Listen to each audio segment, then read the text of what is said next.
Hello, this is the introductory video for social stratification. So in this video, I'm going to walk you through Blackboard and then also the syllabus. My name is Sarah Donnelly, and I will be the instructor facilitating this online course. You can call me Dr. Donnelly. So I'll go ahead, and where you want to start is at the Start Here menu, of course. And if you go in here, and you can find the syllabus, all right? So I'm going to go ahead and pull up the syllabus. I've also included a link to the course schedule, so we'll go ahead and pull up the syllabus. You'll probably have to download it like I do, and I'm going to kind of run through some, what this course is about, the requirements, our schedule, and all that stuff. So if you're curious about how to get in contact with me, my email address is sdonnelly@jsu.edu. There's also my phone number and my office hours. So if you happen to be a student who lives nearby, you can meet with me during office hours. If you're a student who is remote, we can schedule a phone call or something along those lines. Just email me and get in contact with me. The two books that you are required to get and have for this class, and you will use both of them, is first by Christopher Dube, Social Inequality and Social Stratification, and then Eden and Schaefer's $2 a Day, Living on Almost Nothing. Okay, you can get those wherever you want. You can get them at the bookstore. You can buy them super cheap on Amazon. Do whatever you want. Just make sure that you have both of those books. Okay, so what is social stratification?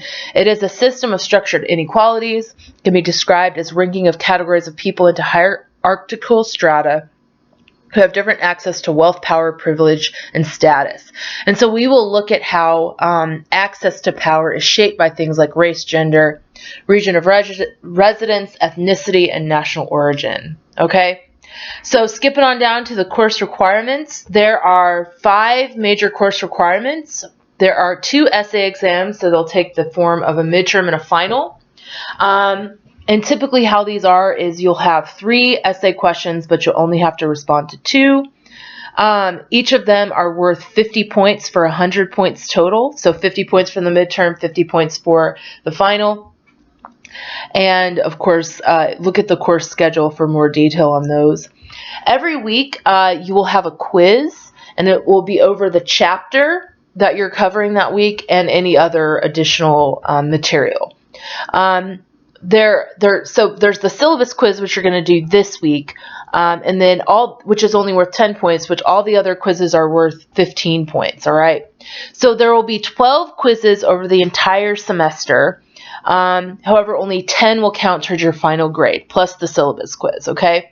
So 2 of the lowest quiz grades will be dropped. Something that's very important that you need to know about the quizzes is there isn't any time limit, but it is an average of your 3 attempts, okay?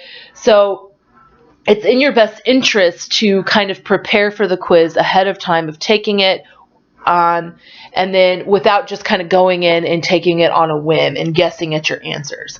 Because if you do get a low score, it will be reflected in that average final score. The next thing that you need to do are assignments. There will be, I think there's 4 or 5 different homework assignments over the semester. And these will include film worksheets, reflections, or online exercises.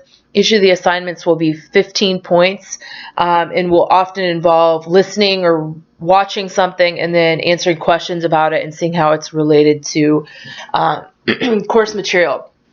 The 4th thing that you will do in this class are discussion boards. And total, you have 5 discussion boards. The first one is this week, where it's basically just you introduce yourself to the class. The second, or the rest of them, will deal more or less with class topics, okay? See the course schedule for that. But there are several components to the discussion boards. They're each worth 20 points. Your original response is worth 10 points. And then the other aspects, the second thing involves coming up with a discussion question that your fellow classmates can answer.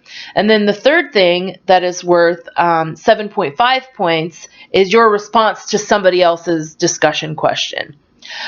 So again, it's 10 points for your original response, 2.5 points for your question, and then 7.5 points for you responding to somebody else's question. The reason that I do this is to encourage this interactive nature of a discussion board. The final requirement for this class is the case study paper, which will be based on Eden and Schaefer's book, $2 a day. Living on less than $2 a day.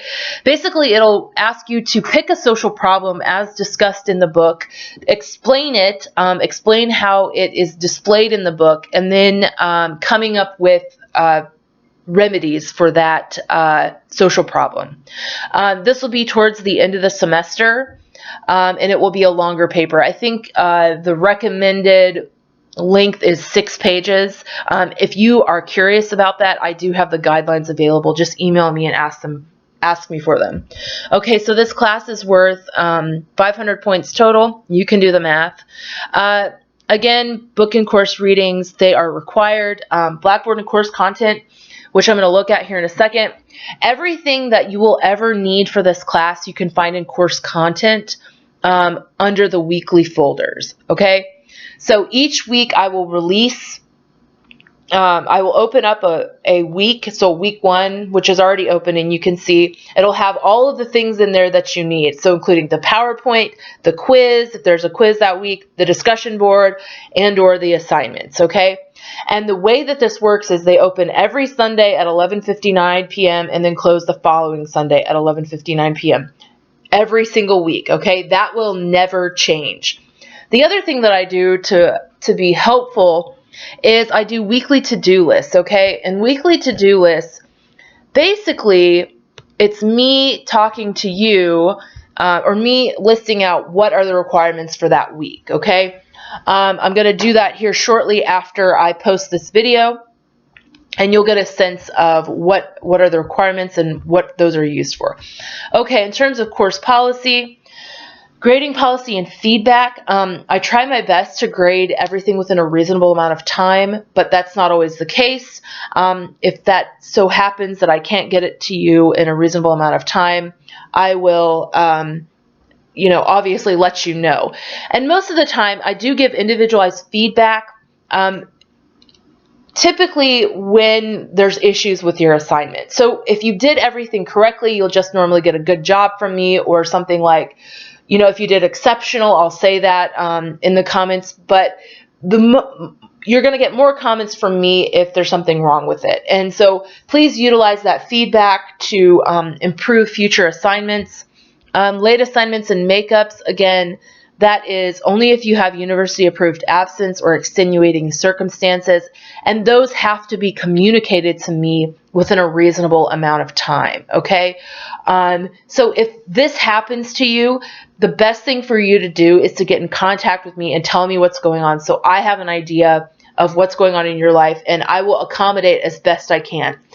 This is not, if you wait to the end of the semester, it's less likely that I'm going to be accommodating, okay?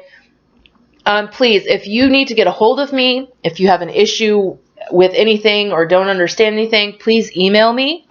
I also encourage you to check Blackboard announcements regularly. This is the main mode that I will be communicating with you. And if you email me, I'll typically respond within 24 hours, unless it is the weekend. If it's related to, if it's like a course emergency, like you can't access a homework assignment and it's due that evening, I'll typically respond to that. If it's something else, I'll typically wait until the next business day. Okay. All right, so university policies. If you have ever taken a class with me, which many of you have, you know that I'm a stickler for plagiarism. I'm not a fan of it, and it is not tolerated in my classroom.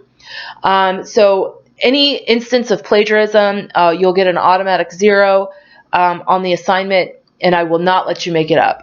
It doesn't matter if it's 100 points or if it's 10 points. The next instance of plagiarism might result in an automatic 0 in the class. It just kind of depends. The other thing that I want you to be aware of is, I'm sure most of you are familiar with Safe Assign. I use Safe Assign on all written assignments that you'll turn into this class. So please be aware of that. The other thing is